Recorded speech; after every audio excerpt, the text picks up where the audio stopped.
شاه ولی الله محدث دهلوی رحمت الله علیه د تقوا حال داو یو ورځ په لاره روان نو په لاره باندې یو ډنډ راغی چې هغې کې د څښا اوبه وې او د هغې په غاړه باندې نری غوندې لار وه نو په دې نری لاره باندې شاه ولی الله صاحب ته سپی په مخه راغی چې سپی ورته په مخه راغی نو شاه صاحب هغه سپي ته وایي چې ته دې څښا اوبو ته شه هسې سپی پلیت یې زه مونځګزار سړی یم که ته پلیت شې خیر دی خو چې د څښا اوبو کې زما جامې پلیتې نه شي سپی ورته وایي چې شاه صاحب خبره دې ښه وکړه پکار دي چې ته په اوچه لار تېر شې او زه په دې څښا اوبو کې لاړ شم د دې څښا اوبو نه خو ځان بچ کې خو که د تکبر په اوبو ګنده شوې زما دې په خدای قسمي که تر هغې دې خدای پرېږدي چې تر څو یې جهنم ته نه یې ته دې خپل ملاتوب ته او د خپلې پیرۍ او بزرګۍ ته دومره غاویره شوې چې ما ته دې دومره سپک وکتل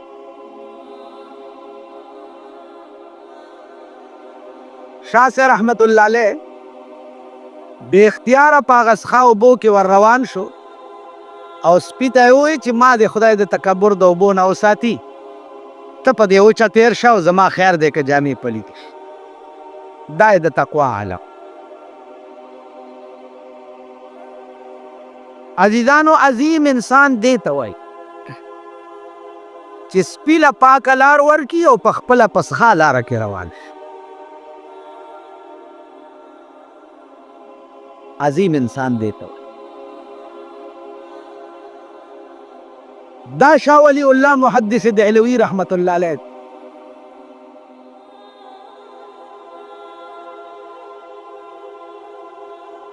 یو پادری راغی د لندن نه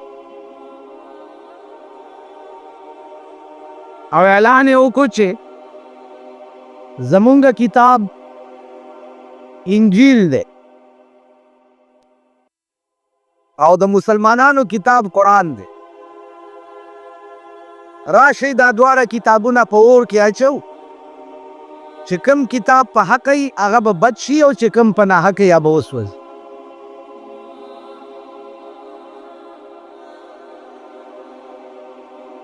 تمام دلې حیران شو چې یا الله دا چیلنج چې دی پادری کړی دی که دا زمونږ کتاب وسوځېدو د مسلمان قوم خو به میتي پلیته شي بل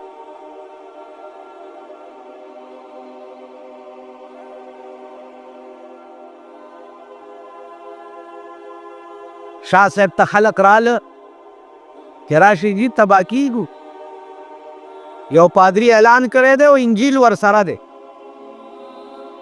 چې دا انجیل هم ورته اچو او قرآن هم اچو داسې نه چې قرآن وسوځي مونږ خو به غرق اوس هغه پادري څه چل کړی چې په هغه انجیل یې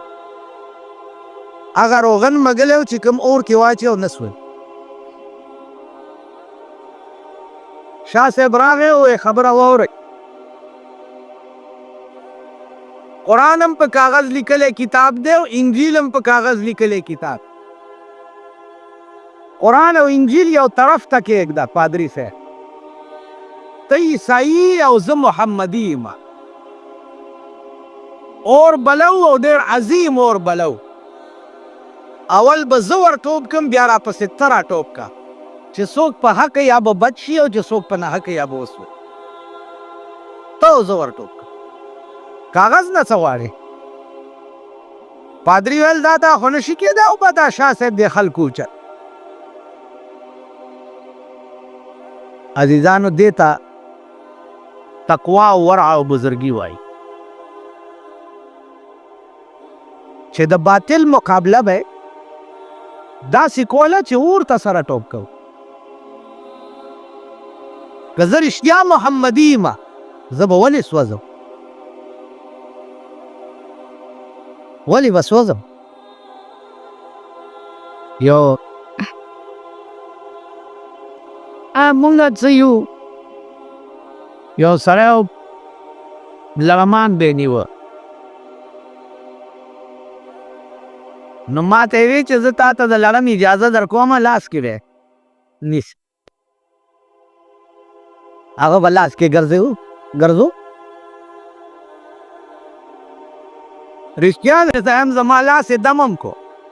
خو چې لړم یې راوویستو که نه ومې لیدو تې وتښتېده ما ورته وی چې دا ته کې څه وی والله که ایسم کو خالی بسم الله په دې لاس چپ کم او لړم ته وروړم مار ونیسم د مار خوله کې درته ګوته منډم خالی بسم الله پې چف کم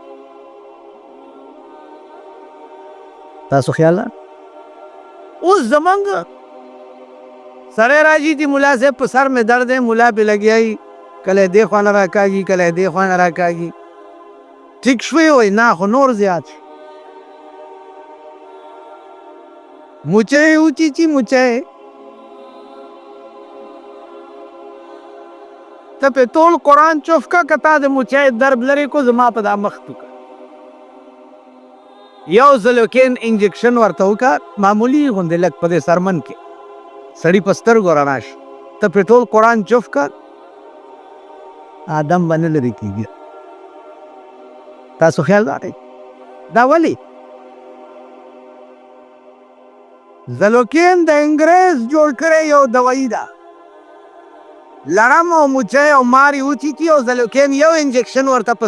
سرمن کې وکړه سړي په سترګو رڼا شي درد ختم شي ته پې قرآن چوف کوه دا درد نه ځي دا وجه څه ده رایي وکئ په مولیانو یې وکئ په میاګانو یې وکئ په پیرانو یې وکئ وجه څه ابو بکر صدیق رضی الله تعالی عنہ په غار ثور کې مار وخوړو او پیغمبر پې دوه ټکي چوف کوي او ابو بکر وایي په سترګو مې رڼا شوه والله که ماته دا محسوس کېږي چې زه مار شي چلی خو هغه خولې نه دي پاتې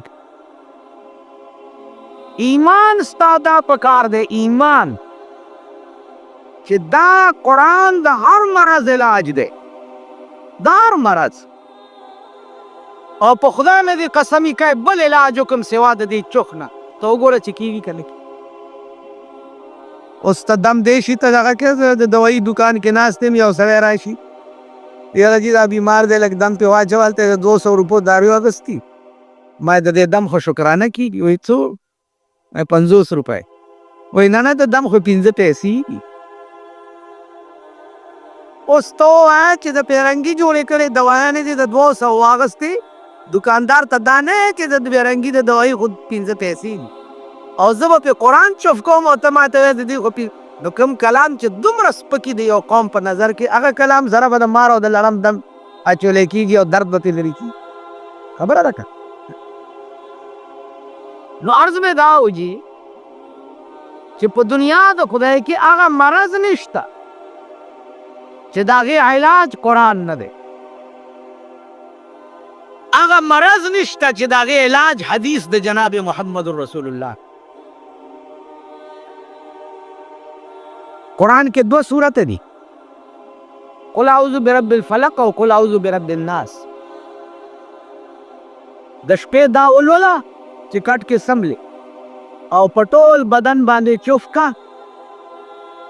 او په تصور کې د کور نه غیر چاپېر چوف کا په ټوله شپه کې به دې کور ته هېڅ آفت نه راشي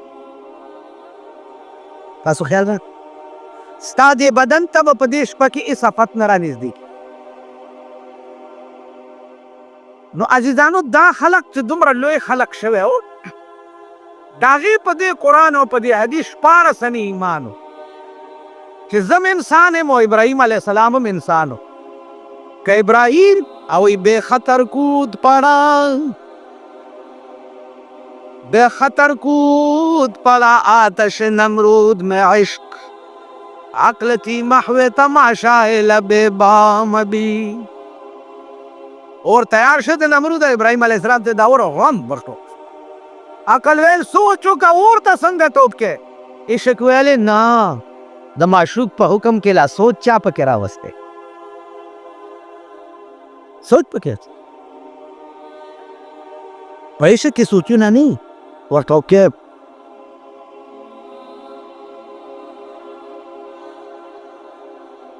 نو شاه ولی الله محدث دهلوي رحمت الله علیه عاشق و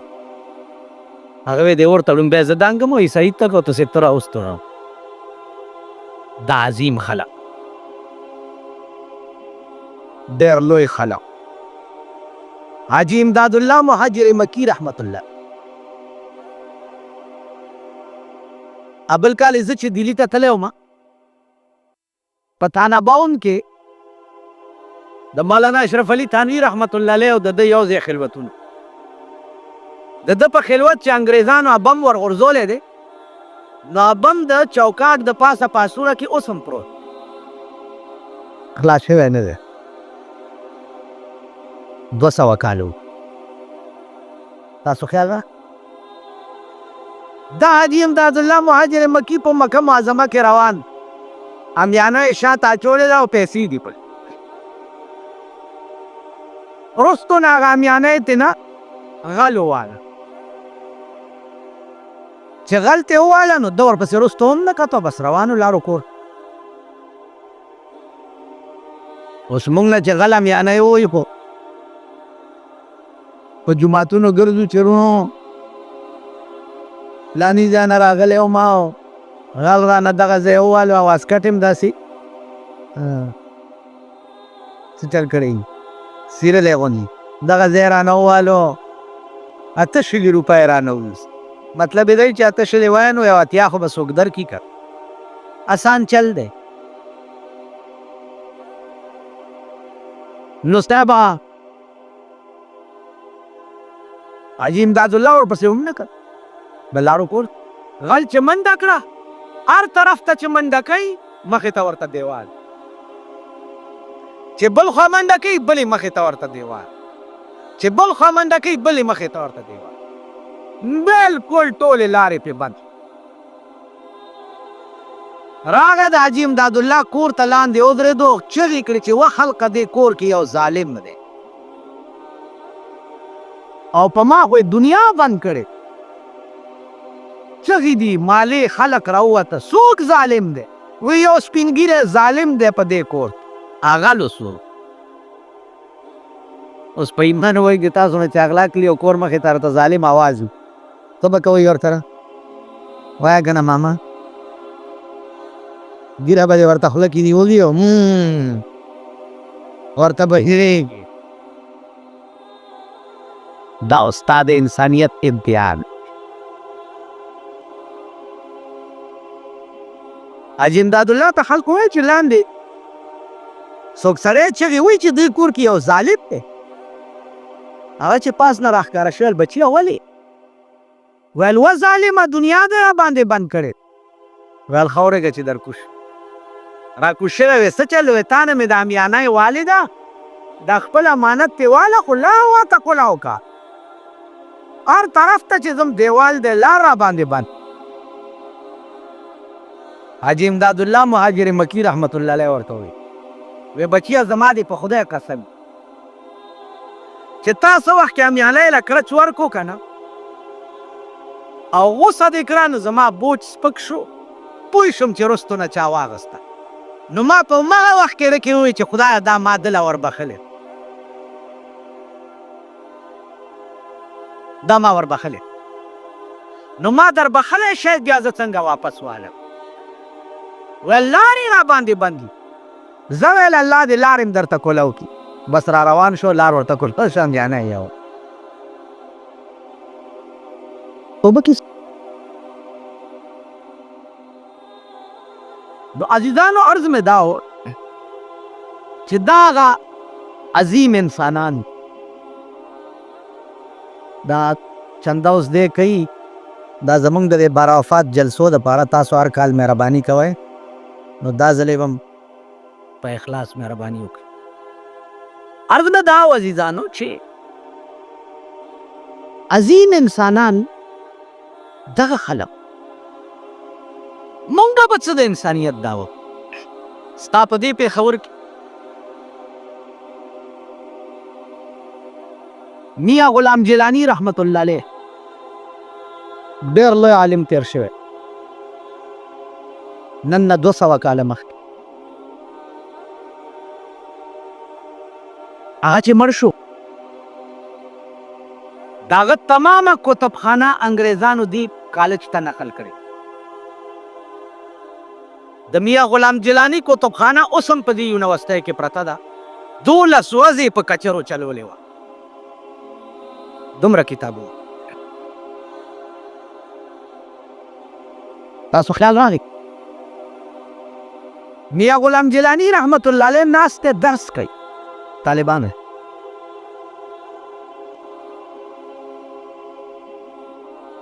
انګریزان لاله اوس هم انګریزان راځي.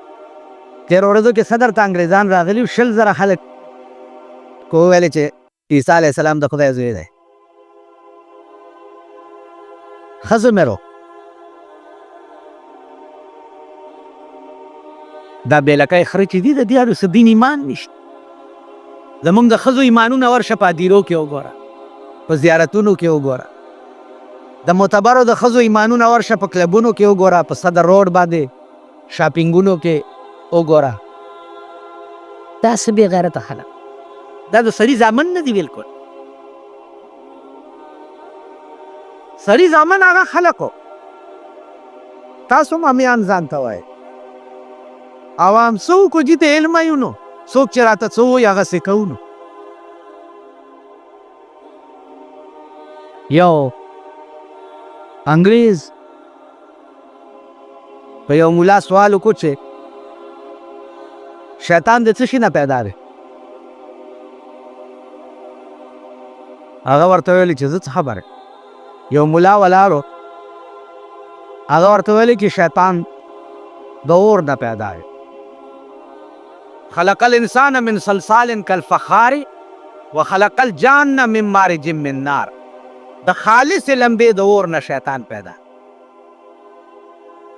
نو پادری ورته وایي چې ملا صاحب شیطان پیدام د اور نه دی او قیامت کې به خدای وانچوي په اور کې. نو اور چې اور سره ملو شي هغه ته څه تکلیف وشو؟ ټوله دنیا تباه کړه او اور ته لاړو. نو خدای سزا که ورکړه د شیطان. خبرم دماغ کې راله. په کار خو دا و چې شیطان له څه سزا میلاو شوی وی ته. نو سزا والا څه میلاو شو؟ اور سره میلاو شو، بس خبره خلاصه شو. ملا ریان شو چې و بیړه آخر که شدا څه وایي. یو امي سړی ولاړو چې ولاړو هغه داسې د کچه دیوالو د هغې نه یو دومره چم راواغستو او دا پادري په دې ځای وویشت چې وینې شتو سرې وینې پرې روانې. پادري منډه کړه، تانې ته راپورټ یې وکړو، سړی ونیو عدالت ته یې پیش. چې پیش کړو عدالت ورته وایي چې دا دې ولې وویشتو دا پادري په دې؟ وی جي د پادري صاحب یو سوال کړی زمونږ په دې ملا باندې، ده ته وایه چې تا څه سوال کړی؟ پادري صاحب څه سوال دې کړی؟ وی ما دا سوال کړی چې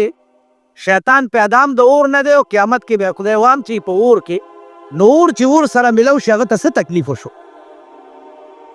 وی دا سوال مې کړی. عدالت وایي دې سړي ته چې ده خو دا سوال کړی. وی جي دا تپوس دې پادري نه وکړه چې ته څه نه پیدا یې؟ ته څه نه پیدا یې؟ وی ته څه نه پیدا یې پادري صاحب؟ زه خاورې نه پیدا یم. نو هغه سړی ورته وایي چې ما وویشتې په څه شي؟ وی د خاورې په چم. وی خو تم خاوره یې هم دې ویشتې په خاورو باندې. نو خاوره چې خاورې سره میلو شي هغې ته څه تکلیف وشو چې رالی او راپورټ یې وکړو زه دې عدالت ته راپېښ کړم؟ ما ته خبره پوهېږي امیان دغه زمونږ مزداکین څه وکړو؟ یو ملا یو څه وایي، بل څه وایي. مونږ هم پلاټو تا د خدای په تورو اوبو یوړې.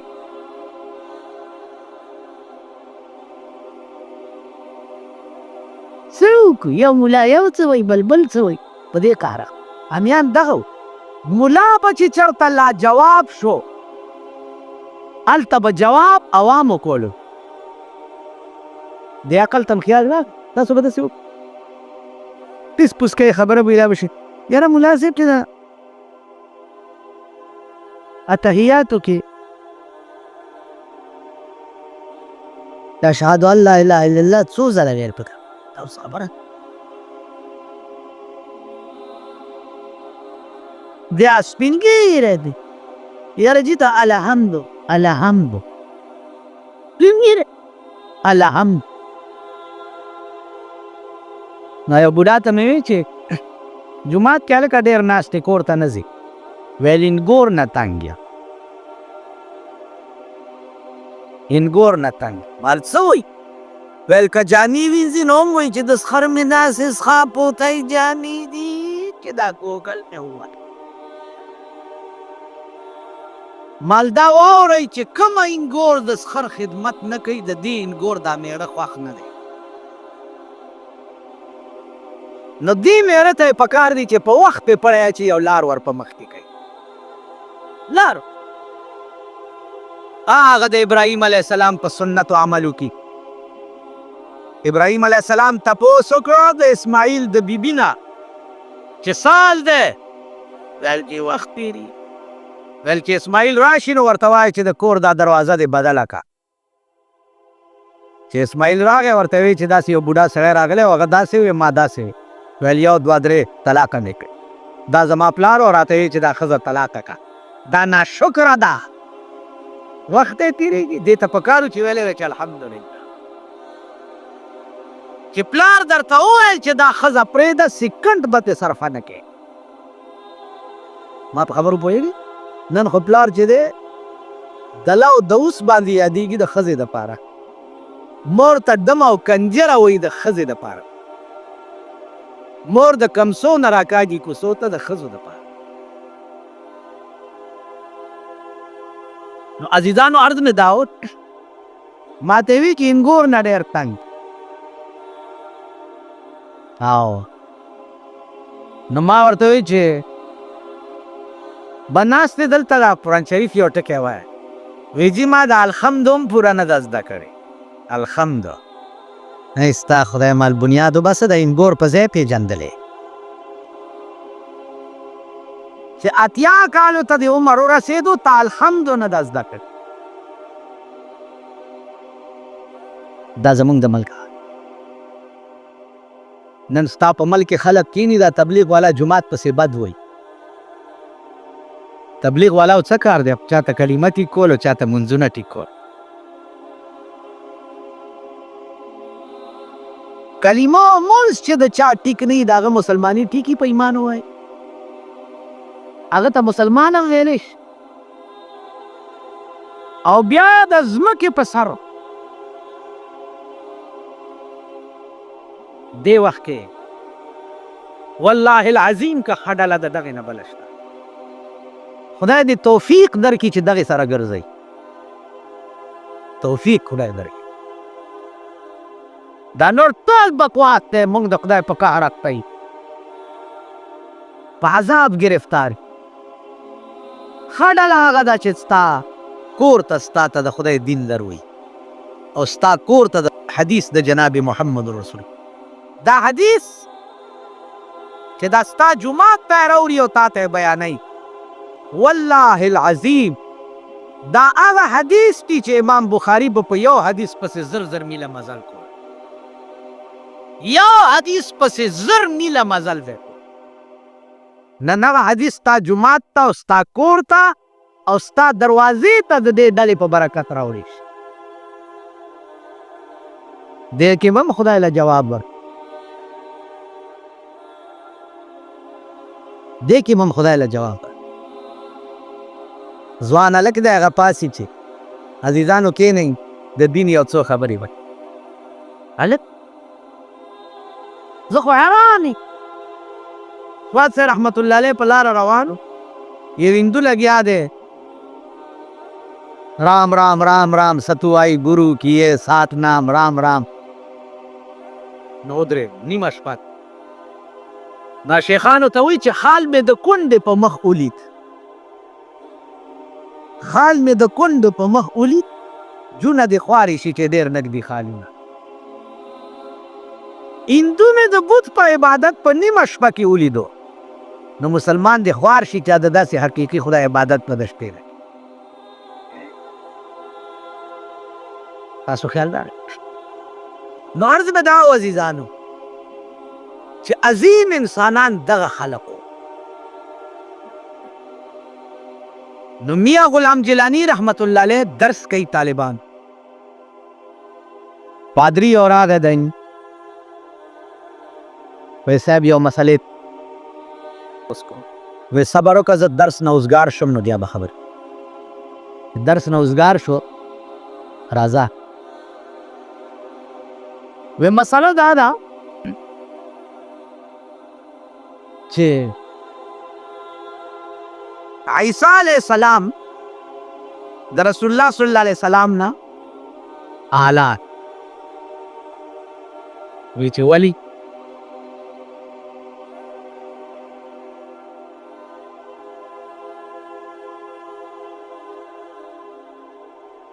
مسلمان خو پوزیشن بدائی چې دی به صابون وي هر قسم خیرن شی چې ورته راځي دی به پاکوي.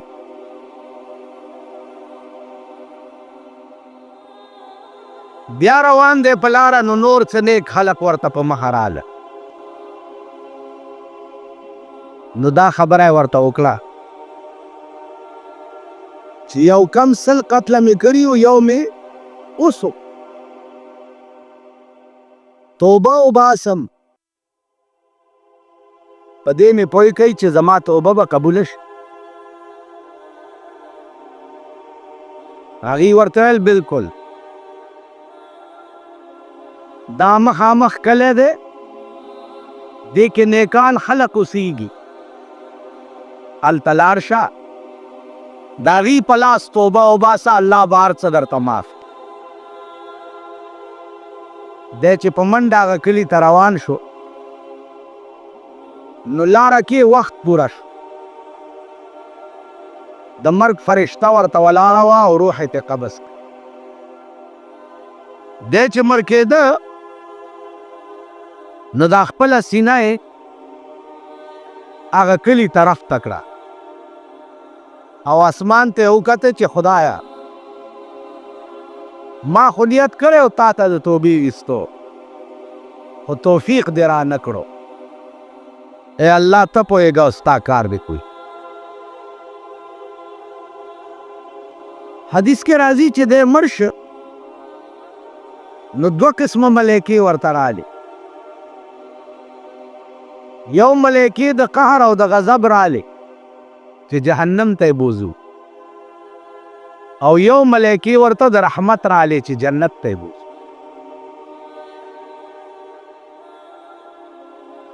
د دوه قسمه ملایکو پې جګړه ده. د قهر ملایکې وایي چې جنت ته یې څنګه بوځئ اوس هم یو مړ کوره. د رحمت ملایکې ورته وایي چې اراده د توبې کړې وه تاسو یې نشئ بولی. د دوه قسمه ملایکو جګړه ده پې. الله ورته وفرمایل چې زه جګړه مه کوئ ستاسو دواړو منځ کې به زه ثالثي وکړم.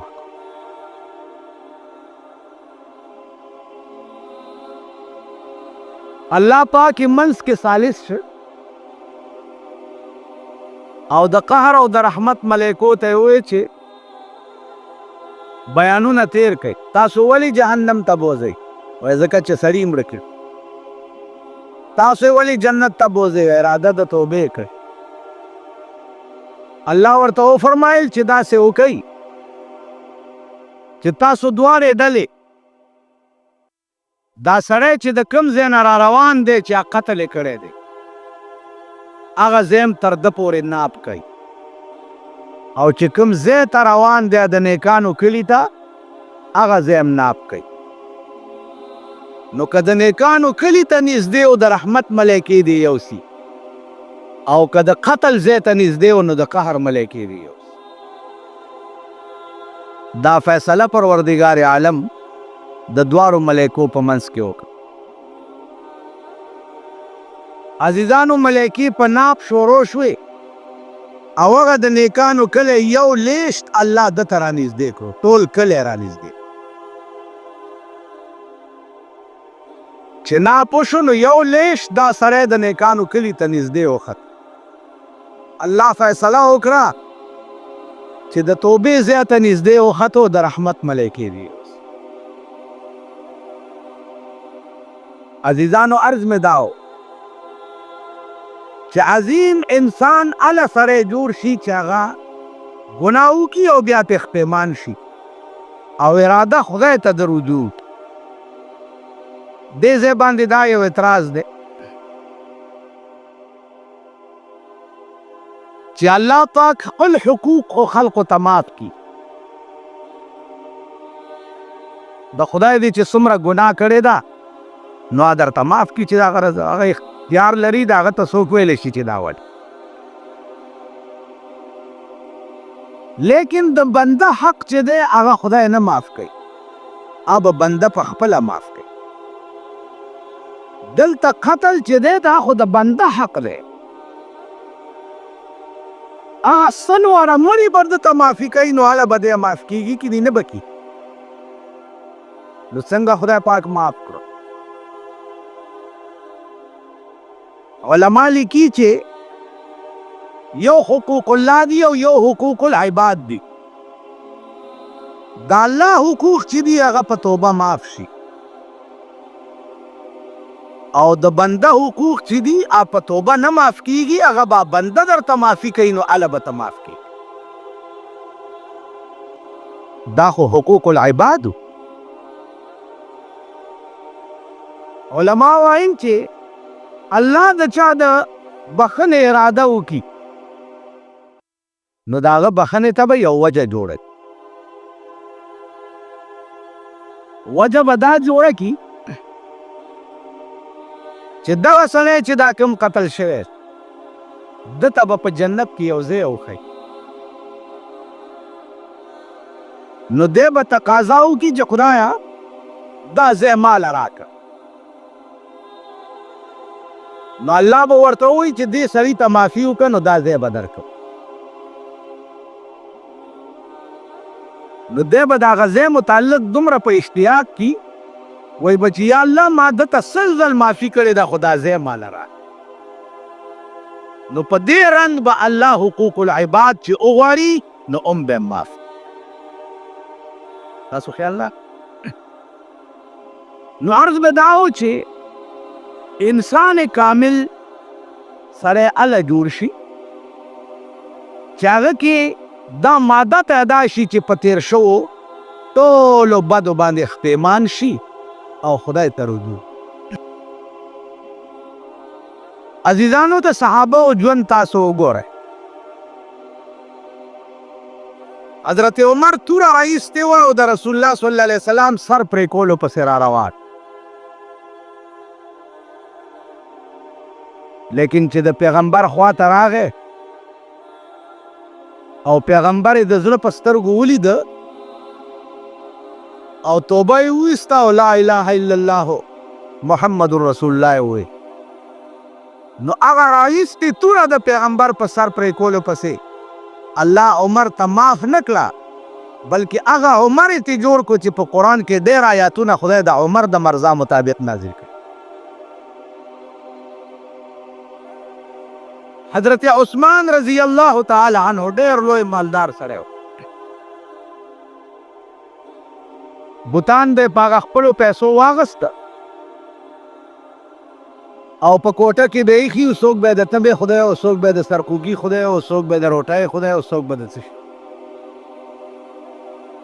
لیکن هغه عثمان چې په خپلو بدو پښیمانه شو